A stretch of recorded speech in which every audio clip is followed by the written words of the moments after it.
think tossing an anchor over the side is all there is to it. But if you want your boat to sit exactly where you want it and stay there, you need to deploy and retrieve your anchor the right way. Today I'm going to show you exactly how I anchor my boat using a claw-style anchor, how far I let out the line, and what to do if you ever get it stuck. Let's start with step one. And that step everybody skips. Before you ever drop the anchor, get your anchor, your chain, and line out of your storage box and actually look at them. Check your couplers, check your chain, and make sure your zip ties haven't snapped or dry rotted. Then start from the tag end of your anchor line and lay it neatly in the boat, stacking it on top of itself.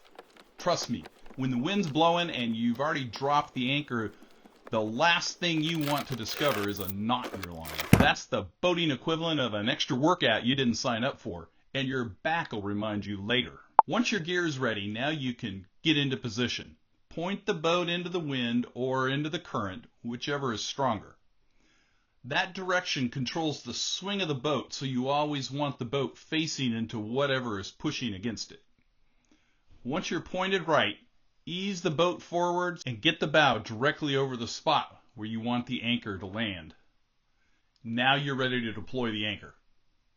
It is best to have a deckhand deploy your anchor so you as the captain can control the boat position. Make sure you have them watch this video or educate them on these steps. Don't throw it. Lower it. Let the anchor and the chain settle straight down so the claw lands cleanly on the bottom. Once it touches down, put the boat in neutral and let the wind or current gently push you back. As the boat drifts, pay out your anchor line smoothly, no jerking, no sudden tension. I usually let out about 7 feet of line for every 1 foot of water I'm in. So if I'm anchoring in 10 foot, I'm paying out around 70 foot of line. When you've got the right amount of line out, tie off the line to your bow cleat with a proper cleat hitch or a figure 8 loop knot.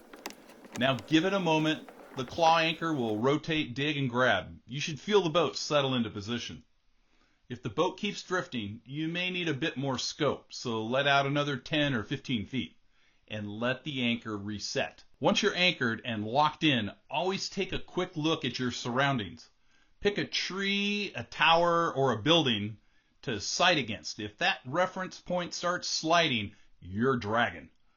But with a proper claw anchor, chain, and good scope, drifting almost never happens. Now let's talk about retrieval. When you're ready to move, idle slowly toward the anchor while taking in the line by hand. Keep the line tidy so it doesn't tangle or knot up. If you're done for the day, this is a good time to lay the line back in the anchor box on top of itself. This also makes a soft resting place for the chain and the anchor. As you approach the anchor, the line should become more and more vertical. You want the bow directly over the anchor before you try to break it loose. Once you're straight above it, pull straight up.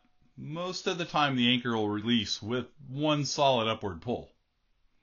If the anchor doesn't want to come up, don't panic. This is where the why we rigged it, the zip-tied chain, comes into play.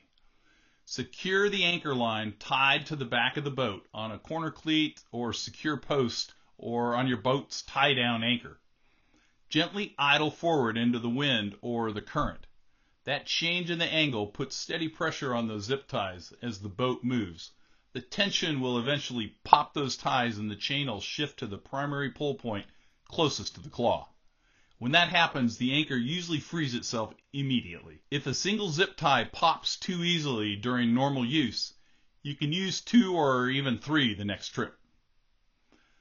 The whole point is to hold the chain in place under normal anchoring, but allow it to release if the anchor gets stuck in rocks or debris. And that system has saved me more anchors than I can count.